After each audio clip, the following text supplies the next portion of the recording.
On today's episode of PDubs Arcade Loft, we're going to take a look at the PTZOptics Studio Pro Camera. This is probably one of the most versatile cameras out there in the market for streamers, for podcasters, for content creators. You want to make talking head videos, or if you want to do entire panel shows, this camera might be for you. This camera might look familiar to some of you who follow my channel, because I know you also follow my friend Stephen Haywood over at the Tech Buzz. Stephen Haywood works for PTZOptics. He referred me to them so I could get my hands on this camera. And yes, they did send it to me for review. And all the shots you're seeing here from the Cleveland Gaming Expo, many of these camera shots, in fact, I believe all of them were taken with several of these PTZ Studio Pro cameras that Haywood had set up while he was live streaming at the event. Now, I myself am not a professional broadcaster. I'm just a guy who does content on YouTube, and I do some pretty basic content. What's really cool about this camera is the versatility, whether you want to just do a USB connection to your computer, an HDMI out connection to your computer, or use NDI, whether you're a professional streamer or broadcaster, or just an entry-level guy like me, this could work for you. Inside of the box, you're going to have a goodie box. You're going to have this extra packing. And then they give you this nice little bonus accessory. This is a nice little light that does mount on top of the camera. In order to power, it's rechargeable, which is really cool. USB-C charging. You just hold down the power button and it will turn on.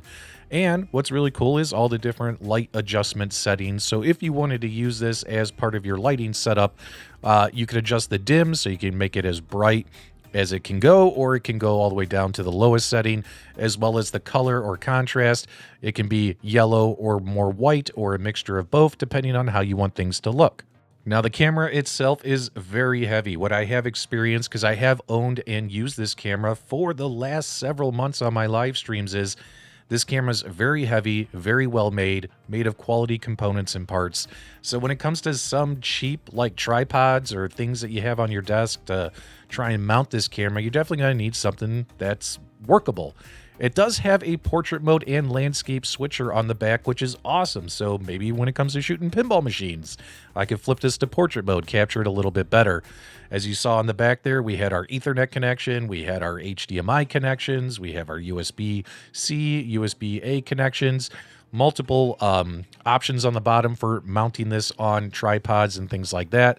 Nice little cover on it, big fat lens, and then right there on the top is where you would slide in that light accessory. And it's got a nice handle on it as well, which I like for carrying it or holding it or things of that nature. I got to tell you, man, just the quality alone, this definitely doesn't feel like one of those $30, $40, $50 webcams that are USB only that I myself have used in years past on YouTube. This actually makes you feel like, wow, I got something a little bit more professional in my hands and all that kinds of stuff. Obviously, when you slide on the little thing, there's a little nut you turn, and boom, you get it mounted if you want to use this additional light accessory. Let's dive into that extra box of accessories that they get you. You get a little card here for their new Blue Captivate streaming service, which I'll cover in a later video. You get an awesome instruction booklet here. Whatever you do not lose this instruction booklet. It tells you everything you need to know about getting this thing hooked up in various ways, including via the internet, via NDI, via using an HDMI switcher, via using just USB plug into your computer. They provide you plenty of cables, super long cable here, USB to USB-C, super long cable, which is nice. They give you the AC adapter, the power supply, and they give you all different kinds of heads depending on what country you're in. Obviously, I'm in the United States, so we're going to put that one on here and use that one. Also, you get a nice shorter USB to USB-C cable if you decide you want to use it, and you get various camera mounts that they've included, whether you're trying to just mount this against a monitor or if you're going to mount this on a tripod, things like that. They give you various little mounts that you can use for those purposes. Obviously, depending on your setup, you might need to pick up your own mount elsewhere, depending on how you want to manipulate this camera and use it. But of course, one of my favorite things included is the remote control, and this remote control can be programmed to work with up to 4 PTZ cameras, which is really, really cool to really enhance your streaming setup. They got autofocus buttons, the ability to, just manually zoom in and out. You got the backlight features and everything. I mean, you're getting a hell of a lot of stuff in your bundle here. It is a costly bundle, but you're getting a lot of stuff included. And not only do you get a lot of stuff, you get a pretty damn good camera that can connect and run for most setups out there, for most streamers, whether you're doing something entry level or something more high end. So here we are plugged in. The footage you're seeing is we are using OBS with this Studio Pro camera, and the image looks, in my opinion, pretty dang good. Pretty dang good. As always, when it comes to setting up live streams and things like that, lighting is key, right? Lighting is key, as well as making sure whatever you have going on in the background, stuff like that, all that stuff can, adjust and impact your cameras, especially if they have autofocus settings and things like that turned on. But again, this camera looks really, really good for this. I know a lot of people love 4K cameras. I love 4K cameras as well. But when it comes to using a pretty high-end 1080p camera, as you can see here, this looks pretty good. Is it absolutely perfect? No. Is it the best of the best on the market? No. But it looks pretty good in my opinion. Let's go ahead and compare, though.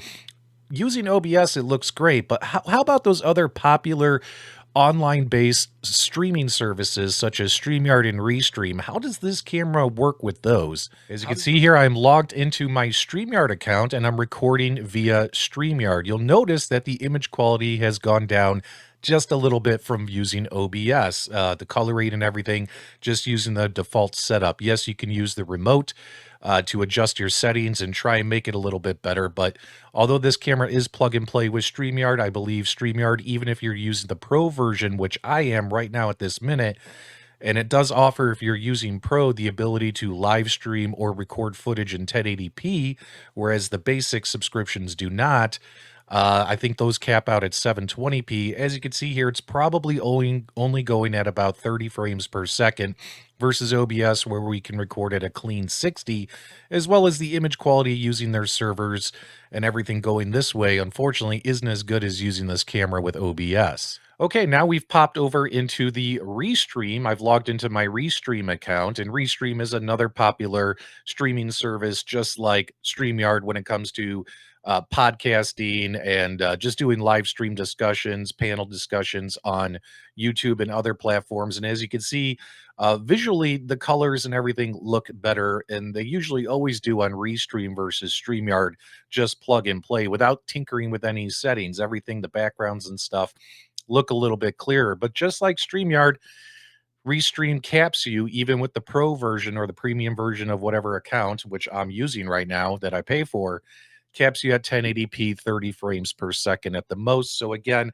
you're still not going to get the best of the best image as you would with using this camera with OBS. So here we are using the camera in our OBS software, which again, OBS is a free software for anyone to use. It's a fantastic program when it comes to streamers for doing gameplay, producing great podcast shows, just entertaining content all out there. It's probably the most popular free streaming service on the internet. And as you can see, we're able to record at a clean 1080p 60 frames per second.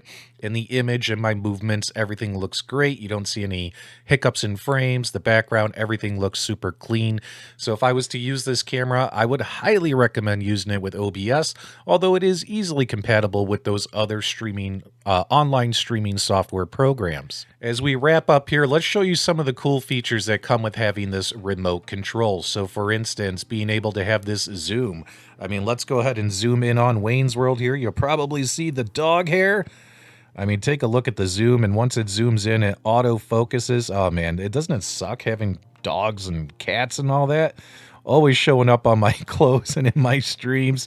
But man, the zoom, look at this. This is how crazy close it can get with this particular program. Kind of hard to focus on the letters and stuff like that, but that just goes to show you when you're using this camera, and if you're using the remote control, or if you got a panel that you're able to set up, some switches and things to automatically focus on certain objects or move the camera around in your background because you want to focus on something else going on. It works, and it works really, really well. I've actually really enjoyed using this the last few months, as well as being able to hit our menu button. And as you can see here, we can do all kinds of adjustments when it comes to the exposure and things like that. So let's go ahead and go back here. Let's go to exposure. So as you can see here, I have it set to manually. I manually set up these settings. You can pick an autofocus. and they have different kinds of autofocus. And again, you can hop down and play with all this stuff. You can play with the anti-flicker rate. You can play with the iris, the gain, all that stuff. Let's go back up to mode. They also have an auto setting. So this is what it would automatically choose to try and brighten the whole image. You know, for instance, the background's nice and bright, you know, it's trying to brighten everything. Me, I definitely want to make sure the focus is on me. So with the manual, and then obviously whatever's in the background, you know, is in less of a focus, less bright, etc. But using this feature is really, really cool in my opinion. So let's go back. Obviously you can change the colors and things like that. You could head down to image, and again, sharpness, contrast, gamma, flipping the image horizontal or vertical. That's all really, really cool. The focus levels are right here. We do have the TOF focus turned on. We have autofocus turned on as well. That way it automatically focuses when we zoom and when we don't zoom, which I really, really like. Focus lock, we have unlocked, noise reduction, settings, all kinds of crazy stuff here. And again, when you get this camera out of the box, if you do decide to set it up, you're going to have to spend some time. You're going to have to spend some time tinkering with the settings, depending on, you got to tinker with your lighting, your background, yourself. You know, you got to make sure you have everything set up, and then tinker with the camera and all these different options to find what looks the best. And I'm sure you're going to find something that looks really, really good. And then of course right here, you could always just start from scratch, hit the restore default button, and boom, you're done. Since the kind of content I create barely scratches the surface, knowing that I have the ability using their PTZ app, which again, instructions on how to do all this are in that instruction booklet included with the device. But if I did want to up my game or take it to the next level when it comes to streaming, as well as purchasing additional accessories such as switchers and things, you know, what's really cool is they have the apps and you're able to control everything. You can set up multiple cameras with their apps and things. That way you can control the cameras, set up macros, preset things. It's really, really cool, man. And you could really, really dive deep into this stuff. I know a great content creator, Lon.tv. I'll have a link for his video in the description below. If you are a professional streamer like Lon and want to really get in there and dive deep into better broadcasting, you definitely want to check him out, as well as Stephen Haywood at the Tech Buzz and all his content on PTZ stuff as well. Me, I think I'll get there eventually, but for now, even as just an entry level, as well as learning more and more about using some more professional cameras for broadcasting, this is a pretty good deal in my opinion. Yes, it's expensive. Link in the video description below. It's like a $600-700 camera, but I'm digging it. You guys got to let me know what you think. Give me your thoughts, feedback, reaction below. Give us a thumbs up on the way out. And as always, my dudes, thank you for subscribing.